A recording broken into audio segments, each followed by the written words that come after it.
আসসালামু আলাইকুম প্রিয় বন্ধুরা, সবাই কেমন আছেন? আশা করি ভালো আছেন। আমি দেখেন আপনাদেরকে এত এত বেগুন আমি জীবনে দেখি নাই, তাই আমি যখন দেখলাম আপনাদেরকে না দেখে কি পারি। দেখেন, এটা হলো মানিকগঞ্জ চরতিল্লি বাজারে এরকম বেগুনের মেলা। শুধু এখানেই নয়, এর আশেপাশে আরও অনেক বেগুনের আছে। আপনাদেরকে একটু তুলে ধরলাম, আপনারা দেখেন। যদি জীবনে আপনারা প্রথম এরকম বেগুন দেখে থাকেন তাহলে অবশ্যই কমেন্টের মধ্যে জানিয়ে যাবেন। আর এই বেগুনগুলো তিন ভাগে ভাগ করে, যেমন একদম বড় সাইজ, 2 নম্বর সাইজ, একদম জিরো সাইজ।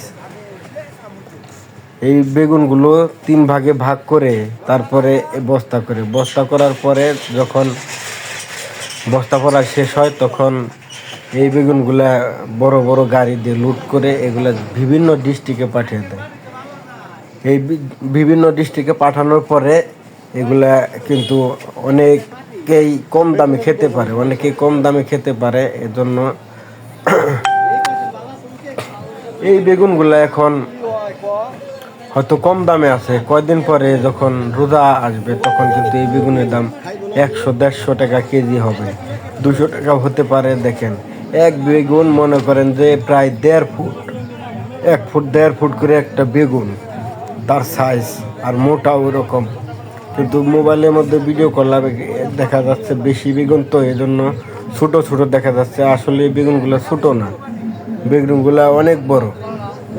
আপনারা খেয়াল করে দেখেন, এই যে যারা বাঁচতেছে, ঠিক আছে, কত কর্মচারী দেখেন, কত কর্মচারী। তারপরে ওই যে ব্যাপারী বৈশা বৈশা রয়েছে এই বেগুন নেওয়ার জন্য। এই বেগুনগুলা যে কৃষকরা ফলায়, এই কৃষকরা কিন্তু ন্যায্য মূল্য পায় না। কৃষকরা ন্যায্য মূল্য যদি পেত তাহলে তারা আরও উৎসাহ জাগতো বেগুন চাষ করার জন্য। এর জন্য বর্তমানে বেগুন ওরকম মানুষে চাষ করতে চায় না, বেশিরভাগই ভুট্টা হাবি জাবি অনেক কিছু করলে, ঠিক আছে। এর জন্য এই বেগুনগুলা যারা কিনে, ব্যাপারীরা কম দাম দিয়ে কিনে, তারা কিন্তু অনেক বেশি দামে বিক্রি করে, অনেক বেশি দাম নেয়। এটা কিন্তু ব্যাপারীদের লাভ, ঠিক আছে। কৃষকরা কিন্তু ওইরকম ন্যায্য মূল্য পায় না। কৃষকরা, আমি চাই যে কৃষকদেরকে সবসময় ন্যায্য মূল্য দেওয়ার জন্য, কারণ আপনি যদি ন্যায্য মূল্যটা দেন তাহলে তারা অবশ্যই আরও ফসল বোনার জন্য আগ্রহী হবে।